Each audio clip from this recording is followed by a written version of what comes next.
Hello students, विविध 7 का 15वें का ये देखिए, y बराबर है e की घात ax गुणा में साइन bx।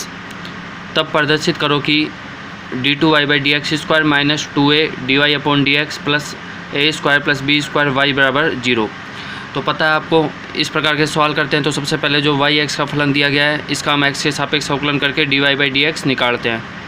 ठीक है ना। तो देखिए सॉल्यूशन, इसका x से सापेक्ष अवकलन करो तो क्या जाएगा, इधर तो dy बाई डी एक्स बराबर इधर क्या आएगा।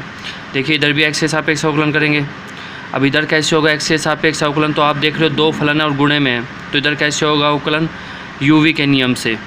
ठीक है ना, ये u और ये v, तो uv का नियम लगाते हैं। तो देखो u e की घात ax गुणा में क्या आएगा, v का अवकलन।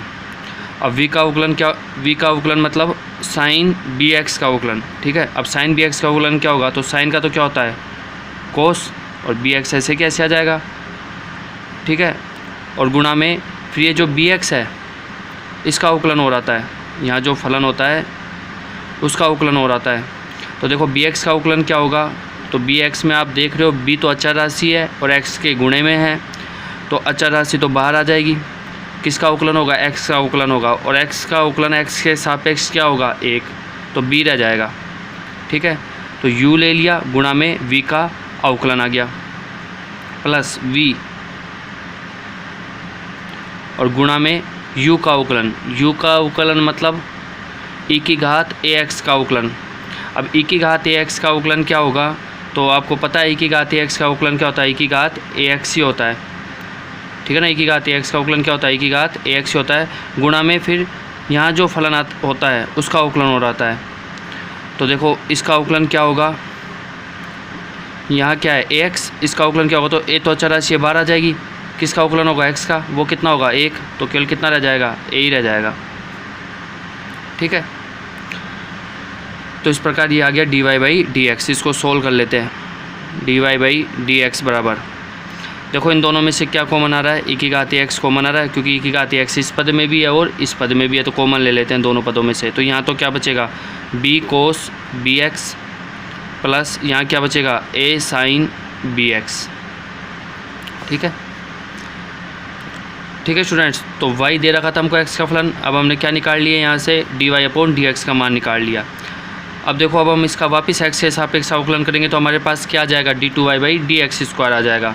फिर हमारे पास 3 के मान हो जाएंगे, एक तो y का मान तो दे ही रखा है, dy बाई डी एक्स का मान हमने निकाल लिया और d2y by D X square का मान अभी हम निकाल लेंगे। फिर इन तीनों मानों की मदद से हम इस समीकरण के LHS का मान निकालेंगे। ठीक है, तो मैं यहाँ क्या कर रहा हूँ, x के सापेक्ष अवकलन कर रहा हूँ इस समीकरण के दोनों पक्षों का। तो इधर अवकलन करोगे तो क्या आ जाएगा, d2y by D X square आ जाएगा। इधर करो x के सापेक्ष अवकलन, तो देखो इधर कैसे होगा अवकलन, वही दो फलन है, एक तो ये और एक ये पूरा, और किस में है, गुणे में है। तो अवकलन किस नियम से होगा, u गुणा v के नियम से होगा। ठीक है, तो लगाओ नियम, u गुणा में क्या आएगा, v का अवकलन मतलब इसका अवकलन आएगा। तो देखो इसका अवकलन क्या होगा, देखिए करो, तो b तो अचर राशि और गुणे में है तो कहाँ जाएगी, बाहर। अवकलन किसका होगा, कोस bx का। अब कोस का अवकलन क्या होता है, माइनस साइन, और bx ऐसे कैसे आ जाएगा, गुणा में फिर ये जो फलन है bx इसका अवकलन हो रहा है। तो देखो bx का अवकलन क्या होगा, आपको पता है b होगा केवल, क्योंकि bx का अवकलन करोगे तो b अचर राशि बाहर आ जाएगी, x का अवकलन होगा, x का अवकलन कितना होगा 1 होगा, तो b 1 से गुणा होगा तो b रह जाएगा। ठीक है, तो देखो इसका अवकलन तो आ गया। आगे देखो प्लस a अचर राशि और इसके गुणे में, तो ये तो कहाँ जाएगी, बाहर आ जाएगी। किसका अवकलन होगा, साइन bx का। साइन bx का अवकलन क्या होगा, देखो साइन है तो साइन का अवकलन तो क्या होता है कोस, और bx ऐसे कैसे, फिर गुणा में इस bx का अवकलन हो रहा होगा, और bx का अवकलन क्या होगा b। ठीक है, तो देखो अभी अवकलन पूरा नहीं हुआ क्योंकि हम uv नियम लगा रहे हैं, तो u गुणा में v का अवकलन आ गया प्लस अब v b cos bx plus a sine bx और गुणा में u का अवकलन। ठीक है ना, देखो पहले तो क्या लिया, u गुणा में v का अवकलन प्लस v गुणा में u का अवकलन। अब u का अवकलन मतलब e की घात x का अवकलन, तो e की घात x का अवकलन तो आपको आता है, क्या होता है e की घात x का अवकलन, e की घात x ही गुणा में फिर इसका अवकलन हो रहा है, तो इसका अवकलन कितना होगा a। ठीक है, ये ऊपर जो फलन है इसका अवकलन हो रहा है गुणे में, तो इसका अवकलन कितना होगा, ax का अवकलन करोगे तो यही आएगा। ठीक है, इसको भी सोल्व कर लेते हैं। देखो इस पद में भी e की घात ax मौजूद है और इस पद में भी e की घात ax मौजूद है, तो ये कॉमन आ जाएगा दोनों पदों में से। तो देखो d2y/dx² बराबर e की घात ax कॉमन ले लिया इस पद में से भी और इस पद में से भी, तो देखो यहाँ से बाहर लिया तो यहाँ तो ये बचेगा, मतलब क्या, माइनस का b² sine bx plus ab cos bx। ठीक है, e की घात x कॉमन लिया तो ये आ गया यहाँ तो, और यहाँ e की घात x कॉमन किया तो क्या आएगा, ये गुणा में a, तो इसको सोल्व कर लो तो a इससे गुणा होगा, तो समझ लो यहाँ से e की घात x कॉमन किया तो क्या बचेगा, प्लस ये गुणा में a बचेगा। तो मैं a को अंदर गुणा करके दोनों ही पद लिख देता हूँ, तो क्या आएगा, देखो प्लस a इससे गुणा होगा तो आ जाएगा ab cos bx plus a इससे गुणा होगा तो आ जाएगा a² साइन bx। ठीक है, अब देखो y का भी y का मान दे रखा था, dy/dx का मान निकाल लिया और d2y/dx² का मान निकाल लिया। अब मैं समीकरण का क्या ले रहा हूँ, LHS ले रहा हूँ, और इस समीकरण के LHS का मान निकालूंगा, y का मान रखकर, dy/dx का मान रखकर और d2y/dx² का मान रखकर। तो LHS d2y/dx² minus 2a dy/dx plus a² plus b² गुणा में y, ये ले लिए समीकरण का LHS। अब मैं इसका मान निकाल रहा हूँ मान रखकर। देखो d2y/dx² यहाँ इसका मान रखता हूँ पहले, तो ये रखो e की घात ax minus b² sine bx plus, देखो ये ab cos bx plus ab cos bx, इसको क्या लिख सकता हूँ, 2ab कोस bx प्लस आगे कितना हो रहा है a² साइन bx। ठीक है,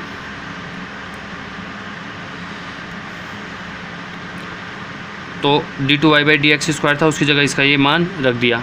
आगे देखो कितना है, माइनस का 2a और गुणा में कितना है dy/dx, तो dy/dx ये रखो इसका मान e की घात ax b cos bx plus a sine bx। ठीक है ना, माइनस का 2a गुणा में क्या था dy/dx और dy/dx का मान ये रख दिया। आगे चलो प्लस का प्लस a² प्लस b² और गुणा में कितना है y का मान ये रखो। ठीक है ना, a² प्लस b² गुणा में y का मान ये रख दो y की जगह, e की घात ax साइन bx। ठीक है, इस प्रकार हमने इस समीकरण के LHS में सबके मान रख दिए। अब देखो इस पद में भी e की घात x मौजूद है, इस पद में भी e की घात x मौजूद और इस पद में भी e की घात x मौजूद है, तो इन तीनों पदों में से e की घात x को क्या ले लो, कॉमन ले लिया। अब देखो e की घात x कॉमन ले लिया यहाँ से, तो ये बचेगा, लिख लो minus b² sine bx plus 2ab cos bx plus a² sine bx। ठीक है, यहाँ से e की घात x कॉमन गया तो क्या बचेगा, माइनस का 2a गुणा में ये बचेगा, तो मैं गुणा करके ही लिख देता हूँ। तो minus 2a b cos bx से गुणा होगा तो कितना आ जाएगा, माइनस 2ab कोस bx और माइनस 2a इससे गुणा होगा तो कितना आ जाएगा, माइनस का 2a² साइन bx। ठीक है, e की घात x कॉमन गया तो क्या बचेगा, माइनस 2a गुणा में ये, तो माइनस 2a को इनसे गुणा करके ही लिख दिया, ये आ जाएगा। यहाँ से देखो प्लस का प्लस e की घात x यहाँ से कॉमन लिया तो क्या बचेगा, a² प्लस b² गुणा में साइन bx, तो मैं गुणा करके लिख देता हूँ। तो देखो साइन bx जब a² से गुणा होगा तो क्या आ जाएगा, a² sine bx plus sine bx b² से गुणा होगा तो क्या आ जाएगा, b² साइन bx। ठीक है, तो e की घात x कॉमन लेने पर ये आ जाएगा पूरा। अब देखो ये आपस में कट जाएंगे सारे, देखो प्लस का 2ab कोस bx से माइनस का 2ab कोस bx कैंसिल हो जाएगा, माइनस का b² साइन bx से प्लस का b² साइन bx कैंसिल हो जाएगा, प्लस का a² साइन bx से, देखो प्लस का a² साइन bx और प्लस का a² साइन bx कितना हो गया, ये जुड़ जाएंगे 2a² साइन bx, और ये कितना है माइनस का 2a² साइन bx, तो ये भी आपस में कैंसिल हो जाएंगे। ठीक है ना, ये भी कितना हो जाएगा जुड़ के 2a² साइन bx और ये माइनस का 2a² साइन bx, तो ये कैंसिल हो जाएंगे। तो क्या बचा, सारे कट गए, मतलब यहाँ क्या बचा, 0। तो क्या जाएगा, e की घात ax गुणा में 0 और ये कितना हो जाएगा, 0। ये सिद्ध करना था कि इसका मान कितना होता है, 0 होता है। ठीक है स्टूडेंट्स, हेलो स्टूडेंट्स, तो इम्पोर्टेंट देखिए विविध सात का क्वेश्चन नंबर 14 है।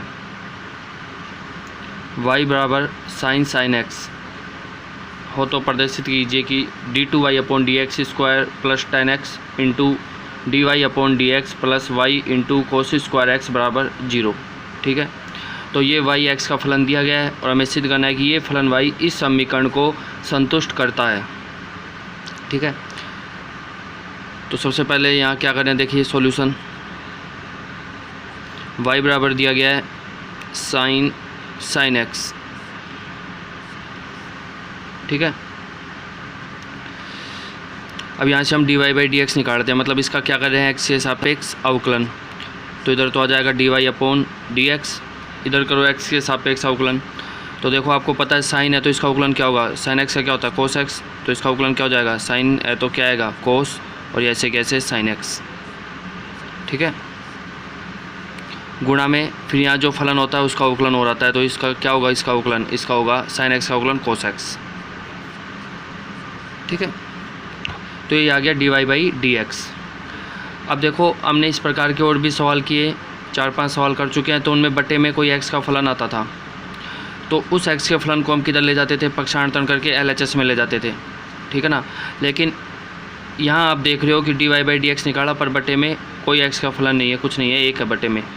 ठीक है ना, तो इसमें मेथड अलग रहेगा। इसमें अब हम d2y/dx² मतलब इसका वापस x के सापेक्ष अवकलन करके d2y/dx² निकालेंगे, फिर हमारे पास y हो जाएगा, dy/dx हो जाएगा और d2y/dx², ये तीन चीज़ हो जाएंगी।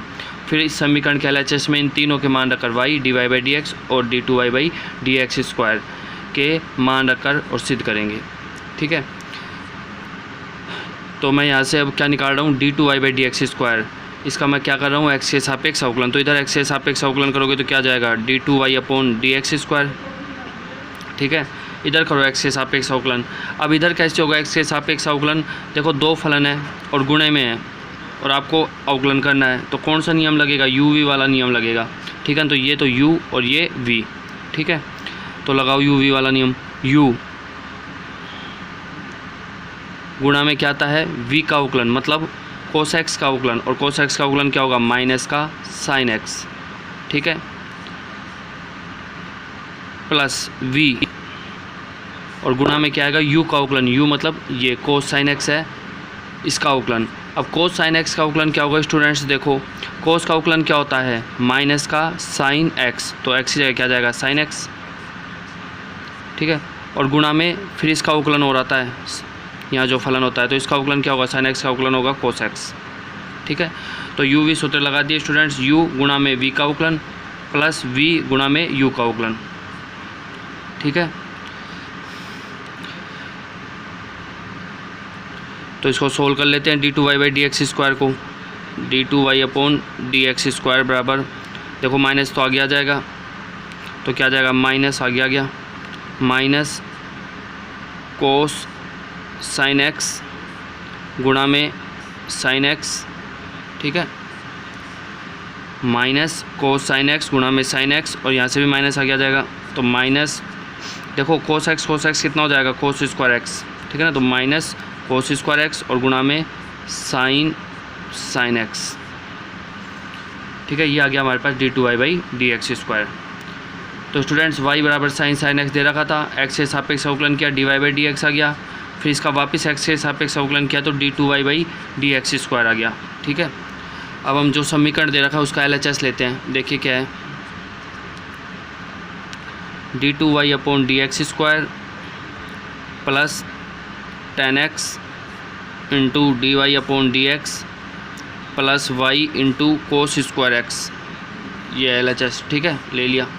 अब इसमें मान रखो, देखो किस किस के मान रखे जाएंगे, y का, dy/dx का और d2y/dx² का, तीनों मान हमारे पास हैं, रखते हैं। तो सबसे पहले d2y/dx² का मान ये रखो, minus cos sign x into sine x minus cos square x into sine x।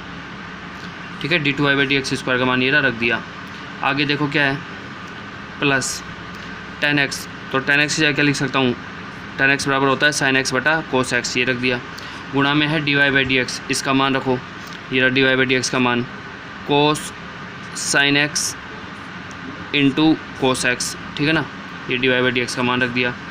आगे देखो प्लस y का मान ये रखो साइन एक्स और गुणा में क्या है फिर इसके कोस स्क्वायर एक्स, ठीक है स्टूडेंट्स। तो ये समीकरण का LHS लिया और इसमें सबके मान रख दिया, d2y by D X square का मान रख दिया यहाँ से, फिर प्लस का प्लस tan x बराबर क्या होता है sin x बटा कोस एक्स, इंटू में dy बाई डी एक्स है तो dy बाई डी एक्स का मान रख दिया, प्लस y है तो y का मान रख दिया और गुणा में क्या है फिर उसके कोस स्क्वायर एक्स, ठीक है। अब इसको सोल्व करूँ, देखो कोस एक्स है तो कोस एक्स क्या हो जाएगा कैंसिल, ठीक है।